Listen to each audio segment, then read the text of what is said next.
सी है। यहाँ गोपाल प्रसाद नेपाली जैसा कवि हुआ, मेरी दुल्हन सी रातों को 9 लाख सितारों ने लूटा,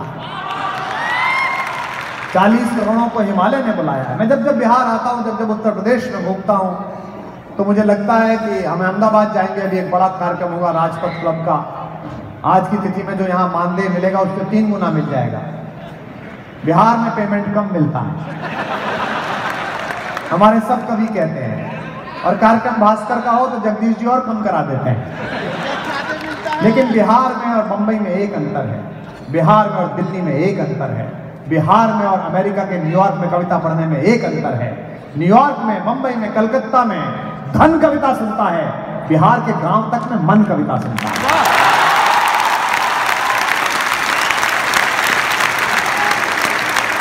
तो मैं आपके उस मन को आमंत्रित कर रहा हूं। मैं पिछले 3 मिनट सिर्फ इसीलिए बोला हूं कि चहल पहल समाप्त हो, मैं आपके मन को आमंत्रित करूं। मैं उस कवि के दरबार में आपके आंगन से गई हुई एक लड़की को प्रस्तुत कर रहा हूं। वो इतने बड़े हॉल की अभ्यासी नहीं है, उसने इतने सारे कार्यक्रम नहीं पढ़े हैं, लेकिन उसके पास अगर कुछ है तो सच्चा और अच्छा स्वर है। उसके पास अपनी निजी आप बीती गाकर पढ़ने का हुनर है। और ये तो बिहार है, यहाँ तो गाई हुई गालियों का बुरा नहीं माना जाता। हम उत्तर प्रदेश से आए हैं, आदरणीय वसीम जी बरेली से आए जो लखनऊ के पास है। ये आपको सौभाग्य मिला कि जिस मर्यादा पुरुषोत्तम राम के चरण से छू जाने के लिए पत्थर पर से उस राम को गाली दिलाने का, गाली देने का काम, उस राम को प्यार से गाली देने का काम मिथिला को मिला। जब शादी में राम आए और इक्ष्वाकु वंश का सबसे बड़ा बेटा मर्यादा पुरुषोत्तम जब विवाह में बैठा जगत जननी जानकी के साथ परिणय के लिए, तो पीछे से महिलाओं ने गाली गाई तेज। महिलाओं ने कहा कि तुम कहां से पैदा होके आए भैया, हमने तो सुना अलग अलग तरीके से बालक होते, तुम्हारा खानदान बड़ा अजीब है, खीर खा के बालक हो जाते हैं। और राम केवल मुस्कुरा दिए। वशिष्ठ ने जरा अपनी तर्जनी घुमाई और कहा कि त्रैलोक्य का स्वामी बैठा हुआ है तुम्हारे आंगन में, गालियां मत दो। लेकिन कम गाली पड़ी, राम का गाली खाने में इतना मन रमा कि त्रेता में नहीं खाए तो द्वापर में गालियां खाने के लिए ब्रज में कृष्ण बनकर आए और गली गली गाली खाए।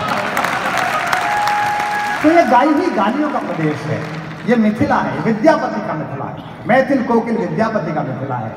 जो बुजुर्ग हो गए, बूढ़े हो गए और गंगा के किनारे बसते थे नहाने के लिए। और आदरणीय वसीम जी शायद आपको पता ना हो, इतना प्रेम था गंगा से विद्यापति को और विद्यापति से गंगा को इतना प्रेम था कि जब अशक्त हो गए, अपनी कुटिया से नहीं जा पाते थे, तो माँ गंगा की धार मुड़ी और हमारे कवि की कोठरी के बाहर से निकल कर आई, वहां उन्होंने।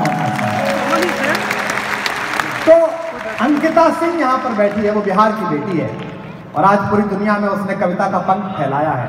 उसे दुबई में बहुत अच्छा सुना गया, लेकिन उसकी खुशी उतनी नहीं मिली। अगर आज पटना में सुना जाएगा अच्छा, तो उसे लगेगा कि वो आंगन में लौटी है, मायके में लौटी है और उसके लोगों ने भी उसे उतने प्यार से सुना जितना 7 समंदर पार सुना था।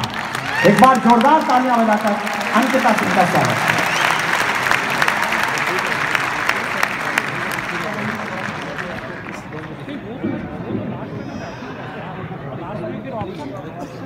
माँ शारदे को शत शत नमन करती हूँ।